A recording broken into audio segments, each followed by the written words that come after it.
Óskar, bara hversu súrt var að fá þetta jöfnunarmark á sig á 97. mínútu? Nei, það var bara hrikalega súrt, mjög sárt. Það ekkert annað orðið yfir það. Svona hvernig bara horfir á þess að loka 10 mínútur?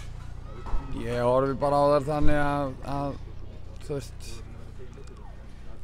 við náðum bara ekki að stjórna aðstæðum. Við mátum vera búin að stjórna leiknum ágætlega, kannski oft verið meira með boltann heldur vorum með henni í seinni hálfleik og mér fannst við, þú veist, kannski í fyrsta eða annað skipti í sumar bara þú veist, vera þéttir, þú veist, ekki gefa mikið að færum á okkur og þú veist, en svo missum við einbeitinguna.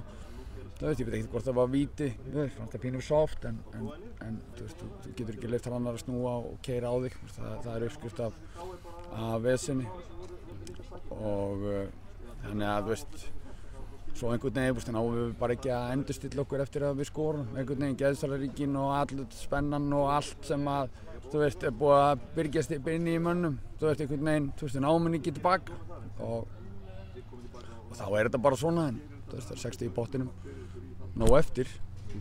En hvað, þessi punktur svona, kannski gefur ykkur ekki of mikið eða? Nei, þú veist, við þurftum 3 stig, það er alveg ljóst.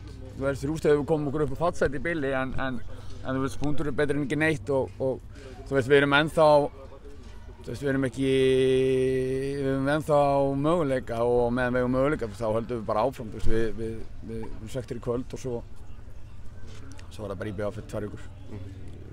60 í pottunum segir, svona hvernig ertu bara að horfa á, ef þú horfir á töfluna bara núna, hvernig metur bara möguleikana? Ég met það bara góða.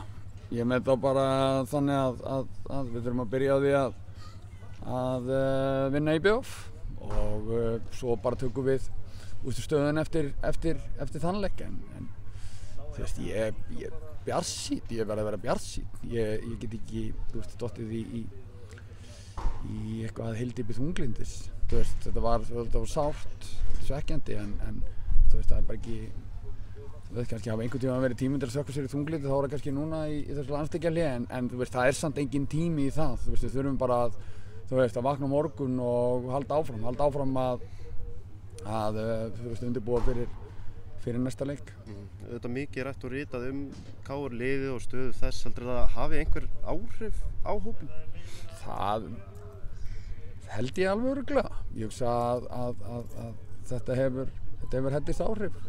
Treyjan getur verið þung þegar á móti blæs í Vesturbænum og mér fannst ég svolítið sjá það kannski í seinni hálfleik í dag að þegar að við vorum komnir yfir að þá svona fórum við svolítið að verja markið sitt, verja það sem við höfðum og þú veist, ég held að finni allir í Vesturbænum fyrir pressun, ég held að það sé alveg ljóst, hún verður ekki flúin ef þú eyðir nokkru tímum minna.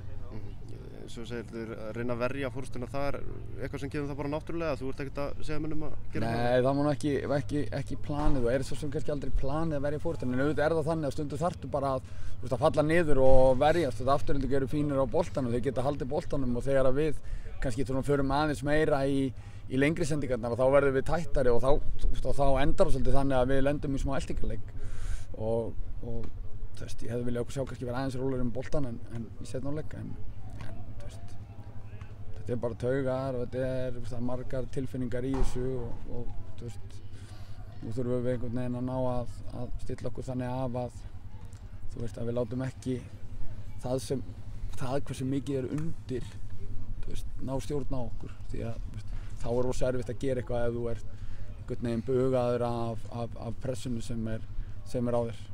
Takk hérlega, Óskar. Takk.